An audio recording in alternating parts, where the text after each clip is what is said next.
Hello बच्चों, कैसे हो आप सब? खुश हो ना? साइंस एंजॉय कर रहे हो ना? ओके। प्रीवियस लेक्चर में हमने इलेक्ट्रॉन्स डिस्ट्रीब्यूशन, इलेक्ट्रॉनिक कॉन्फ़िगरेशन और वैलेंसी के बारे में स्टडी किया था। आज हम इस लेक्चर में isotopes and uses of isotopes और न्यूक्लियर रिएक्टर, ये 3 कंसेप्ट्स देखेंगे। आइसोटोप्स हम रेगुलर, हमें बहुत सारे एलिमेंट्स के आइसोटोप्स यूज़फुल होते हैं। आपको जानना है ना कौन से हैं आइसोटोप्स, और आइसोटोप्स मीन्स क्या होता है और वो हमारे लिए किस तरह यूज़फुल हैं। तो लेट्स स्टार्ट। देखो, पहले हम आइसोटोप्स क्या होता है, डेफिनेशन ऑफ आइसोटोप्स देखेंगे। The atoms of the same elements, पहले हम डेफिनेशन रिटर्न करेंगे और बाद में वो समझा के बताएंगे। Atoms of same elements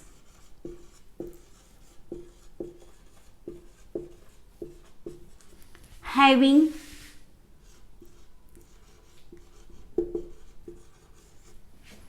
same atomic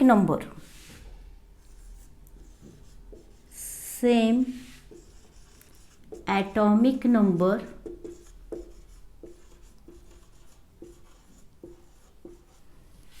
but different atomic mass number,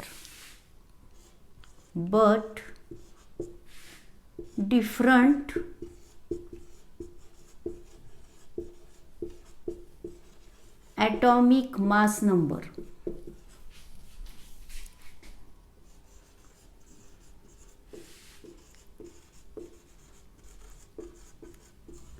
are called isotopes.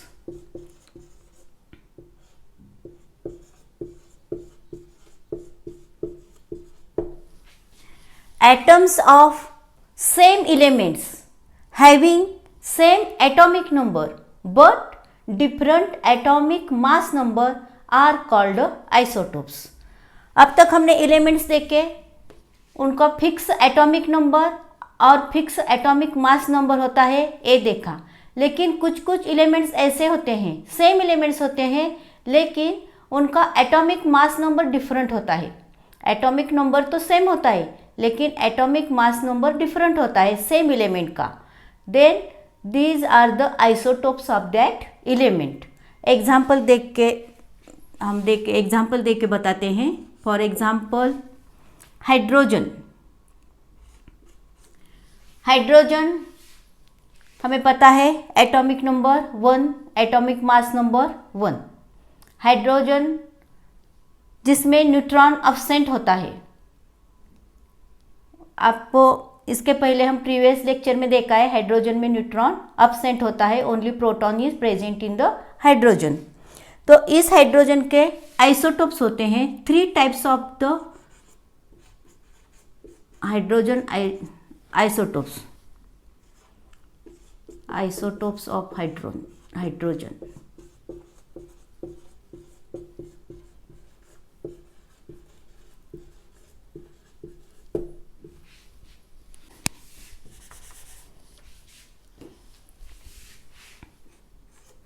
Hydrogen, second deuterium, same atomic number different atomic mass number, and third tritium. ये 3 आइसोटोप्स होते हैं। फर्स्ट हाइड्रोजन जिसमें neutron is absent, atomic number 1, atomic mass number 1। Atomic number means number of protons और number of electrons, means इसमें protons 1 है, और atomic mass number means protons plus neutron. Atomic mass number भी 1 है, means proton है, only proton is present, 1 proton is present, there is no neutron. This is hydrogen.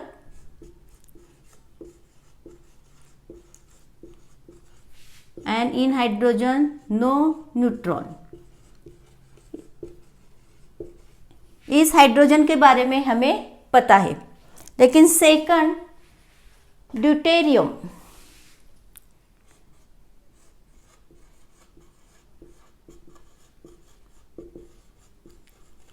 Deuterium में atomic number 1 and atomic mass number 2 means 1 proton and atomic mass number 2 means 1 proton plus 1 neutron. It is deuterium. It is the second type of the isotopes of the hydrogen. deuterium में 1 neutron होता है। Then third tritium.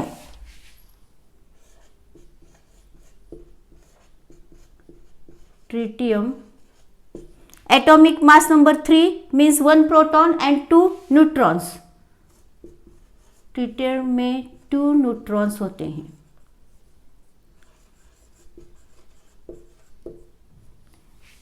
These are the 3 types of the isotopes of the hydrogen. Element same है hydrogen, but atomic mass number different है।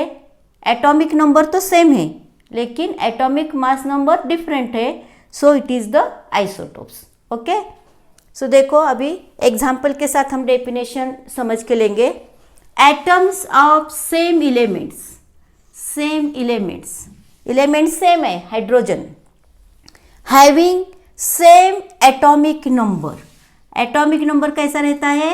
Same, 1 1 1, same atomic number but different atomic mass number.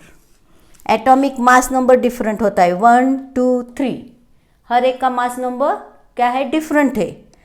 Are called isotopes, इसको ही isotopes कहते हैं। देखो अच्छी तरह से definition आपको अंडरस्टैंड हुई होगी। Atoms of same elements having same atomic number but different atomic mass numbers are called isotopes, and here is the isotopes of the hydrogen. Then isotopes of the carbon, और एक example देखेंगे। isotopes of the carbon, carbon के isotopes।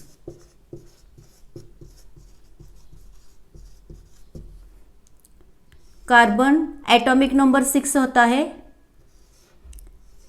Carbon के 3 isotopes होते हैं, C12, C13, C14। Atomic number 6 carbon का, और C12 means here neutron, कितने न्यूट्रॉन्स हैं? 6 protons, means 6 protons plus 6 neutron, 6 neutron है यहाँ पे, 6 प्रोटॉन प्लस 7 न्यूट्रॉन, और यहाँ पे 6 proton plus 8 neutron. It is these are the isotopes of the carbon. Then isotopes, और एक एग्जाम्पल देखेंगे, a second example. Third isotopes of the chlorine, chlorine 35, chlorine 37, these are the isotopes of the chlorine. With example you can understand the what are the isotopes and examples of the isotopes. अब हम uses of isotopes देखेंगे। Okay, uses of isotopes, कुछ elements के isotopes हम daily life में बहुत सारे useful ऐसे आइसोटोप्स हमें मिलते हैं। ये आइसोटोप्स हम इंडस्ट्रियल, एग्रीकल्चर, मेडिसिन या फिर रिसर्च, इस फील्ड में आइसोटोप्स यूज़ करते हैं।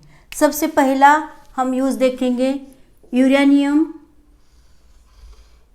235, वेरी यूजफुल आइसोटोप्स है यूरेनियम का, जो न्यूक्लियर फ्यूजन और प्रोडक्शन ऑफ इलेक्ट्रिसिटी के लिए यूज़ होता है। न्यूक्लियर फ्यूजन के बारे में हम डिटेल में अभी इसके बाद डिटेल में न्यूक्लियर फ्यूजन के बारे में एक कंसेप्ट भी हम क्लियर करेंगे। तो ये uranium 235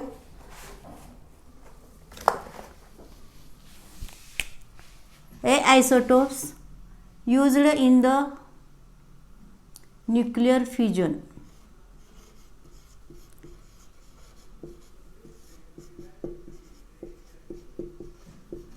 and production of electricity. Electricity production करने के लिए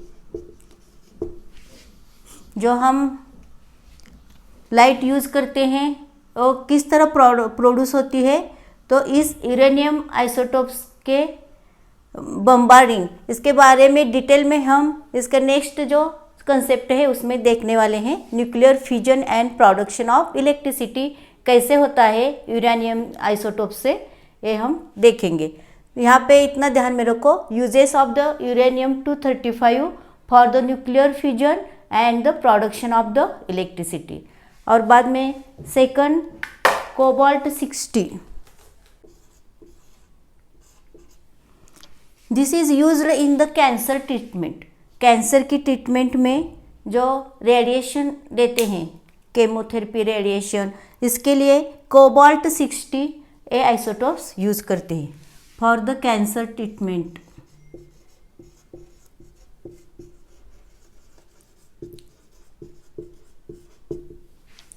नेक्स्ट आइसोटोप आयोडीन। आयोडीन अगर कम हुआ अपने बॉडी में, अगर आयोडीन की मात्रा कम हो गई तो गॉइटर डिसीज होता है, थायराइड ग्लैंड का गॉइटर डिसीज होता है, जिससे यहाँ ग्लैंड्स क्या हो जाते हैं, बढ़ जाते हैं और यहाँ सूजन आ जाती है। तो ये जो गॉइटर डिसीज है आयोडीन के कम रहने से हो जाता है, तो उसके ट्रीटमेंट के लिए आयोडीन 131 ये आइसोटोप यूज़ किया जाता है for the treatment of the goitre.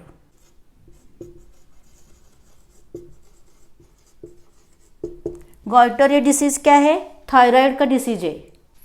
This is the thyroid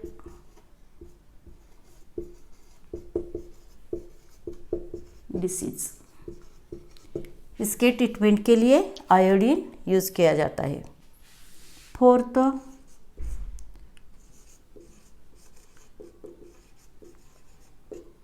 sodium 24 A isotopes. Sodium 24 A isotopes underground जो पाइप्स होते हैं, उस पाइप्स में अगर क्रैक्स हो तो वो देखने के लिए, वो ढूंढ के निकालने के लिए, क्रैक्स डिटेक्ट करने के लिए सोडियम 24 ए आइसोटोप्स यूज़ किया जाता है। जैसे हमारे बॉडी में अगर कुछ क्लियरिटी देखना पड़े या फ्रैक्चर हो गया तो हम एक्सरे निकालते हैं, उसी तरह इस पाइप्स का एक्सरे निकालते हैं with the help of the sodium 24 isotopes, और उससे हमें पता चलता है कि पाइप्स में क्रैक्स आए हैं या नहीं। Means for the detection of the cracks in the underground pipes sodium 24 isotopes are used. C14 means carbon 14। हम कार्बन के अभी आइसोटोप्स देखे, कार्बन 13, कार्बन 14, कार्बन 15 ये आइसोटोप्स अभी हमने एग्जाम्पल देखा। उसमें का carbon 14 a isotopes determining the age of the archaeological objects. किसके लिए यूज होता है, determining age of archaeological objects. Archaeological objects means प्राचीन अवशेष जो हम हिस्ट्री में देखते हैं, पुरातन काल में जो ऑब्जेक्ट्स हमें मिलते हैं खोदने के बाद अंडरग्राउंड, जो अवशेष वो कितने एज पुराने हैं, कितने पुराने हैं, कब के हैं, ये डिटरमाइन करने के लिए कार्बन 14 ए आइसोटोप यूज किया जाता है। Determining age of archaeological objects, पुरातत्व कालीन जो वस्तु होते हैं वो कितने पुराने हैं ये देखने के लिए कार्बन 14 ए आइसोटोप्स यूज किया जाता है। और कुछ आइसोटोप्स एक फूड प्रिजर्वेटिंग के लिए भी यूज किया जाता है। जो फूड हम प्रिजर्व करके रखते हैं वो प्रिजर्वेशन करने के लिए कुछ एलिमेंट्स के आइसोटोप्स यूज किए जाते हैं।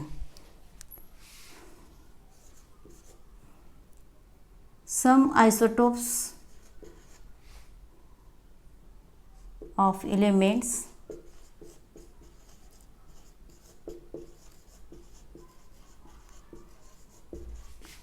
used for as a preservation of the food, preservation of food, food को प्रिजर्व करने के लिए, प्रिजर्व करके रखने के लिए कुछ एलिमेंट के आइसोटोप्स यूज़ किए जाते हैं। देखो आइसोटोप्स नोट्स पूछ सकते हैं और हर एक आइसोटोप का यूज़ भी पूछ सकते हैं। इसमें किसी भी तरह आपको क्वेश्चन आता ही है, अच्छी तरह से ध्यान में लो, समझ के लो, इजी है। Uranium 235 nuclear fusion and production of the electricity. Cobalt 60 cancer treatment, cobalt cancer, ध्यान में रखो, cobalt 60 cancer treatment. Production of electricity ये बहुत मेन है इसमें, uranium 235, cobalt 60 cancer treatment. Iodine 131 iodine goitre, iodine goitre. Sodium 24 cracks, detection of the cracks in the underground pipes. Then carbon 14 determining the archaeological object, पुरातन object जो हैं कितने पुराने हैं देखने के लिए कार्बन 14। एंड कुछ isotopes for the preservation of the food, इसके लिए भी यूज किए जाते हैं। Okay, isotopes and uses of the isotopes understand हुआ होगा अच्छी तरह से। अब हम न्यूक्लियर रिएक्टर, न्यूक्लियर फ्यूजन ये जो कॉन्सेप्ट है वो किस तरह होती है ये देखने के लिए अगला जो टॉपिक है न्यूक्लियर रिएक्टर, ये अब हम देखेंगे। ओके, देखो बच्चों, अब हम न्यूक्लियर रिएक्टर के बारे में स्टडी करेंगे। बहुत ही इम्पोर्टेंट है और बहुत ही इजी है, और ये इजी करने के लिए मैंने बहुत से इजी तरह से डायग्राम यहाँ पे बोर्ड पे आपको दी है, अच्छी तरह से अंडरस्टैंड कर लो। Nuclear reactor is a machine, ऐसा मशीन है which generates electricity on a large scale by using atomic energy. जो बड़े स्केल में इलेक्ट्रिसिटी क्या होती है, जनरेट करती है, इलेक्ट्रिसिटी हमें मिलती है with the help of the atomic energy. Atomic energy का यूज करके हमें इलेक्ट्रिसिटी जनरेट होती है जिस मशीन में, वो मशीन है न्यूक्लियर रिएक्टर। तो ये न्यूक्लियर रिएक्टर में कैसे प्रोसेस होती है ये हम समझ के लेंगे। प्रोसेस देखो क्या है, nuclear energy in atom is released by bringing nuclear reaction on nuclear fuel. Uranium as a nuclear fuel use किया जाता है और उस पर न्यूक्लियर रिएक्शन ब्रिंग करके, न्यूक्लियर रिएक्शन का बाय द एटम में की जो न्यूक्लियर एनर्जी है, यूरेनियम की जो न्यूक्लियर एनर्जी है वो उस पर बम्बार्डमेंट करके न्यूक्लियर रिएक्शन ये करते हैं, प्रोसेस में लाते हैं, जिससे हमें large amount of the electricity हम प्रोड्यूस कर सकते हैं। देखो क्या हो जाता है, न्यूट्रॉन, किसी भी एलिमेंट का, अदर एलिमेंट का neutron bombarded on the uranium 235, atomic number 92 and atomic mass number 235। Uranium used as the nuclear fuel, nuclear fuel करके यूरेनियम का यूज़ किया जाता है। यूरेनियम पे न्यूट्रॉन बम्बार्ड किया जाता है उस पर, एंड इस बम्बार्डमेंट करने से न्यूक्लियर फ्यूजन हो जाता है। मीन्स क्या होता है, जब यहाँ न्यूट्रॉन 235 है, ये न्यूट्रॉन उस पर टकराने से 235 का 236 1 न्यूरॉन बढ़ जाता है, और 1 न्यूरॉन बढ़ने से यहाँ पे न्यूक्लियर फ्यूजन, ये uranium large amount of energy produce करता है, एनर्जी बहुत ज़्यादा प्रोड्यूस होती है न्यूरॉन बढ़ने से, और साथ में बेरियम एंड क्रिप्टॉन ये एलिमेंट्स भी प्रोड्यूस करता है, और उसके साथ 2 या 3 न्यूरॉन भी प्रोड्यूस होते हैं। न्यूक्लियर फ्यूजन, ये जो रिएक्शन होती है by the bombardment of the neuron on the uranium, nuclear fusion takes place which produces large amount of nuclear energy. ये एनर्जी कौन सी है? Nuclear energy. And also the elements like barium and krypton and 2 or 3 neurons, barium और krypton ए elements और 2 या 3 neurons भी इसमें क्या हो जाते हैं, रिएक्शन में प्रोड्यूस होते हैं। और जो ये न्यूरॉन्स होते हैं इसका स्पीड हाई होता है, हाई स्पीड, बहुत ज़्यादा स्पीड होता है। एंड हाई स्पीड होने से a high speed neuron again bombarded on the other uranium atom, दूसरे यूरेनियम एटम पर वो क्या जाते हैं, टकरा जाते हैं। और ए बम्बार्डमेंट होने से अगेन ए प्रोसेस चेन के इसमें प्रोसेस में ये स्टार्ट होती है। Chain reaction takes place here. Chain reaction repeated process होती है और चेन रिएक्शन होती है। ए न्यूरॉन यूरेनियम पर बाद में और it produces 2 or 3 neuron, then again this neuron bombarded on the other uranium element. Say this type of the chain reaction takes place and by which large amount of nuclear energy produced. Chain reaction होने से बहुत बहुत huge इसमें amount में nuclear energy बाहर आती है, nuclear energy produce होती है। इतनी ज़्यादा होती है कि वो एक्सप्लोड होने का, वो एटॉमिक बॉम्ब जो रहता है एक्सप्लोजन होता है, उसी तरह एक्सप्लोड होने का भी वहाँ चांस रहता है। इसलिए ये स्पीड ऑफ न्यूट्रॉन, जो न्यूट्रॉन का स्पीड है, हाई स्पीड है न्यूट्रॉन का, ये रिड्यूस किया जाता है। और ये रिड्यूस करने के लिए क्या यूज़ करते हैं, ग्राफाइट और हेवी वाटर, ये इसमें यूज़ करते हैं इस प्रोसेस में, जिससे यो स्पीड ऑफ द न्यूट्रॉन क्या हो जाता है, कम हो जाता है। और जो ये ग्राफाइट और हेवी वाटर है इनको मॉडरेटर कहते हैं। It is the moderator which reduces the speed of the neutron and as well as जो ये चेन रिएक्शन है, जो लार्ज अमाउंट में ज़्यादा चेन रिएक्शन जो होती है, प्रोड्यूस होती है, चेन रिएक्शन स्टार्ट होती है। ये चेन रिएक्शन कंट्रोल करने के लिए प्रोसेस में rods of boron, cadmium and beryllium, ये रॉड्स क्या करे जाते हैं, यूज़ किए जाते हैं। ये यूज़ करके rods boron, cadmium and beryllium, इसके रॉड्स यूज़ करने से चेन रिएक्शन कंट्रोल हो जाती है। चेन रिएक्शन कंट्रोल करने के लिए ये जो सब्सटेंस यूज़ करते हैं उस सब्सटेंस को ही कंट्रोलर कहते हैं। आपको मॉडरेटर, कंट्रोलर एक कंसेप्ट आपको पूछ सकते हैं। Controller means the which control the chain reaction, उसके नाम में ही उसका यूज है, control the chain reaction. And moderator means which reduces the speed of the neutron. और इसी तरह उसका स्पीड न्यूट्रॉन का कम करके रिएक्शन कंट्रोल करके क्या किया जाता है, आगे प्रोसेस स्टार्ट रहती है। और इसमें हीट भी ज़्यादा अमाउंट में हीट भी प्रोड्यूस होती है। ये हीट कंट्रोल में लाने के लिए, हीट का ये करने के लिए वहाँ पे वाटर यूज़ किया जाता है as a coolant. Water use करने से हीट के वजह से वाटर का स्टीम में कन्वर्ट हो जाता है, water converted into the steam by the heat. और ये स्टीम टरबाइन रोटेट करने के लिए यूज़ किया जाता है। टरबाइंस, आपको मालूम है टरबाइंस होते हैं, और टरबाइंस रोटेट करके वहाँ से इलेक्ट्रिसिटी क्या होती है, प्रोड्यूस होती है। इस तरह से टरबाइंस पे ये रोटेशन करने के लिए ये जो स्टीम है, ये steam used for the rotation of the turbines which produces the electricity. इसी तरह से प्रोडक्शन ऑफ द इलेक्ट्रिसिटी होता है। आपको अच्छी तरह से कंसेप्ट ध्यान में आया होगा।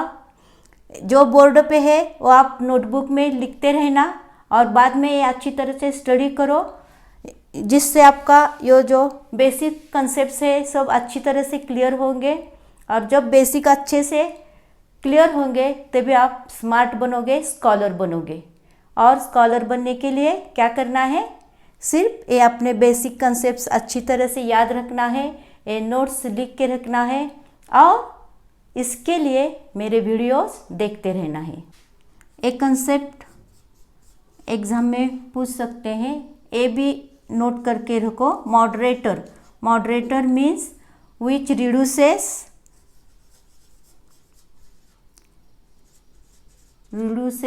Speed of neutron,